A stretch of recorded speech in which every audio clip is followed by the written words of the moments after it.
బయటకొచ్చాయి.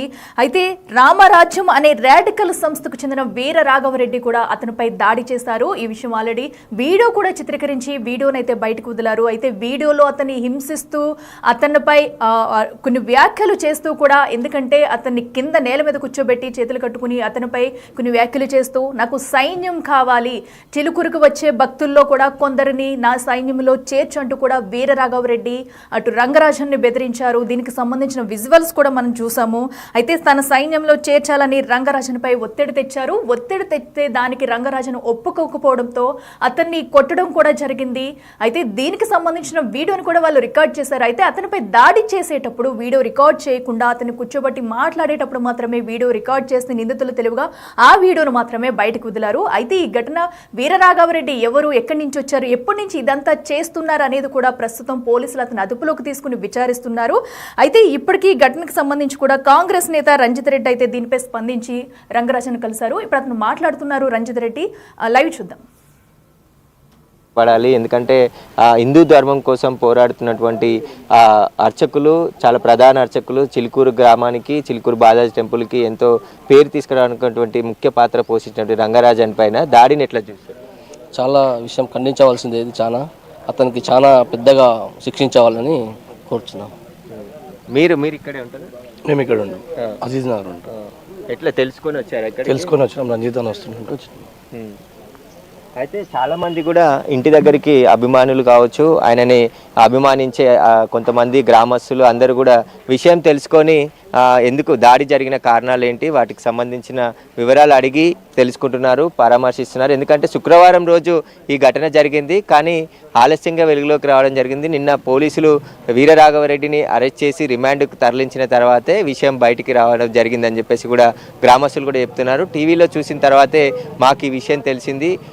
ఎవరైతే వీరరాఘవరెడ్డి ఆయన అనుచరులు దాదాపు 22 మంది ఇక్కడికి వచ్చి దాడికి పాల్పడి ఇక్కడ నుంచి మళ్ళీ వెళ్ళిపోయినట్టుగా గుర్తించామని చెప్పేసి చెప్తున్నారు. పోలీసులు ఈ ఘటన పైన కేసు నమోదు చేశారు, లోతుగా దర్యాప్తు చేస్తున్నారు. అసలు వీరరాఘవరెడ్డి బ్యాక్గ్రౌండ్కి సంబంధించి ఆయన ఏపీకి చెందిన వ్యక్తి, రామరాజ్యం అని చెప్పేసి కూడా చెప్పి దానికి సంబంధించి బెదిరింపులకు పాల్పడుతున్నట్టు కూడా గుర్తించారు. గతంలో హ్యాబిట్స్లో కూడా 2015లో ఒక కేసు వీరరాఘవరెడ్డి పైన నమోదయ్యింది.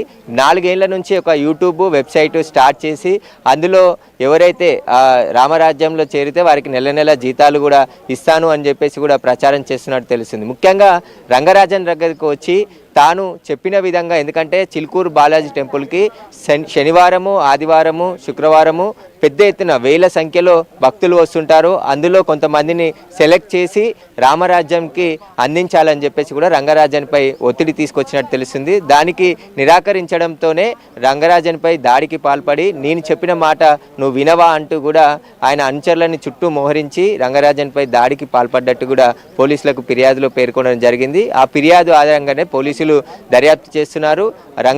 ఎవరైతే వీరరాఘవరెడ్డికి సంబంధించిన అనుచరులు ఎవరైతే ఉన్నారో వారందరి కోసం కూడా గాలిస్తున్నామని చెప్పేసి కూడా పోలీసులు చెప్తున్నారు. సీరియస్గా యాక్షన్ కూడా తీసుకుంటామని చెప్పేసి కూడా పోలీసులు చెప్తున్నారు.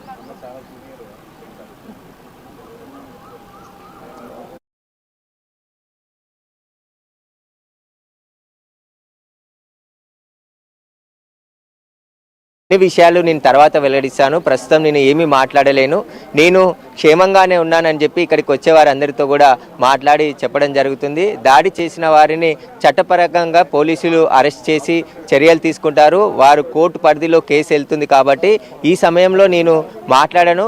దాడి చేసింది వాస్తవమే, వారికి శిక్ష పడాల్సిందే అని చెప్పేసి కూడా రంగరాజన్ మాట్లాడుతూ చెప్పడం జరిగింది.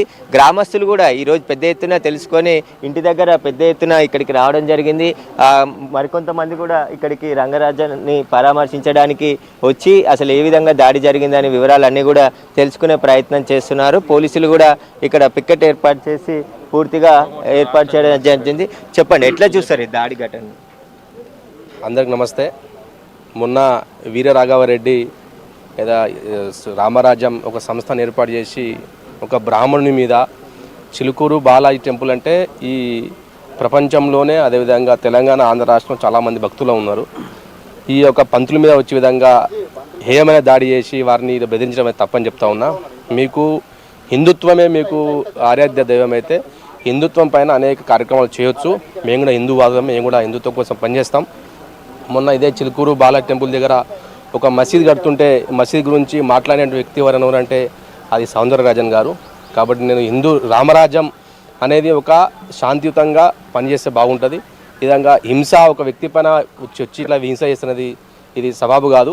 నేను వారిని ఎవరైతే వీరరాఘవరెడ్డి గారిని హెచ్చరిస్తూ ఉన్నా, మళ్ళీ ఇంకోసారి మా యొక్క హిందూ టెంపుల్ పైన మా యొక్క ఈ రంగరాజన్ గారు అనేవారు ఈ యొక్క హిందువులకు ఇక్కడ అనేక దైవ కార్యక్రమాలు, అదేవిధంగా అనేక అన్నదాన కార్యక్రమాలు, ఈ యొక్క చిలుకూరు ఉన్నటువంటి అనేక గ్రామస్తులు కూడా ఇక్కడ వస్తూ ఉంటారు, పోతూ ఉంటారు.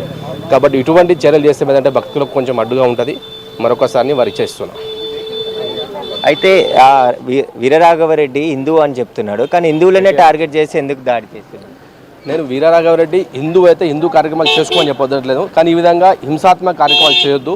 మేము కూడా హిందూవాదులమే. మీరు ఏమైనా ఉంటే ఆ ఒక వక్ఫ్ బోర్డు భూములు అయితే కబ్జా చేస్తున్నారో వారిని పోయి హెచ్చరించండి. అదేవిధంగా దారుస్థలం పోయి ఎవరైతే ఓవైసీ ఉండో వారిని పోయి హెచ్చరించని చెప్తా ఉన్నాం. అయితే మరికొంతమంది బీఆర్ఎస్ నాయకులు కూడా ఇక్కడికి రావడం జరిగింది. పాడి కౌశిక్ రెడ్డితో పాటు కార్తిక్ రెడ్డి కూడా విమర్శిస్తున్నారు.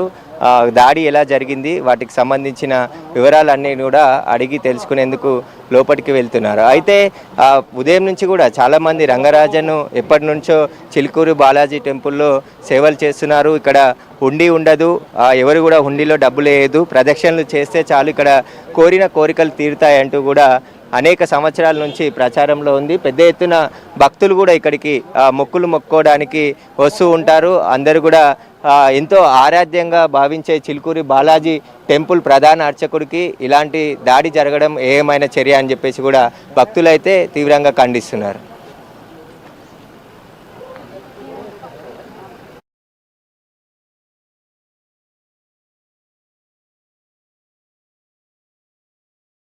మనం చూస్తున్నాం ఇప్పటికే రంగరాజన్ ఇంటికి అటు కాంగ్రెస్ కార్యకర్తలు కూడా వెళ్ళి ఆయన పరామర్శిస్తున్నారు. ఎందుకంటే ఈ దాడి ఘటనలో కూడా ప్రస్తుతం అటు వీరరాఘవరెడ్డి ఎందుకు చేశాడు, ఇదంతా ఎప్పటి నుంచి స్టార్ట్ చేశాడు అనేది కూడా క్వశ్చన్ మార్క్గా ఉంది. ప్రస్తుతం అయితే ఆయన మొయినాబాద్ పోలీసులు అదుపులోకి తీసుకుని విచారిస్తున్నారు. అదే నిన్న దాడి ఘటనలో ఎవరైతే తనతో పాటు తన సైన్యం 20 మంది కూడా ఈ దాడి ఘటనలో ఉన్నారు, ప్రస్తుతం వారు పరారీలో ఉన్నారు. వారి కోసం పోలీసులు గాలిస్తున్నారు. ఇంకా వీరే ఉన్నారా, వీరి వెనక ఇంకా ఎవరైనా సైన్యం ఉందా అనే కోణంలో పోలీసులు దర్యాప్తు చేస్తున్నారు. అసలు వీరరాఘవరెడ్డి ఎందుకు ఈ దాడికి పాల్పడాల్సి వచ్చింది, ఎప్పటి నుంచి ఇదంతా చేస్తున్నాడు, అండ్ అలాగే రంగరాజన్ పై ఇదే మొదటిసారి దాడి చేశారా లేదంటే ఇంతకు ముందు కూడా దాడి జరిగిందా అనే అనుమానాలు కూడా రేకెత్తుతున్నాయి. ఎందుకంటే దాడి జరిగిన 2 రోజుల తర్వాత ఈ ఘటన ఆలస్యంగా వెలుగులోకి రావడంతో కూడా పలు అనుమానాలు రేకెత్తిస్తున్నాయి.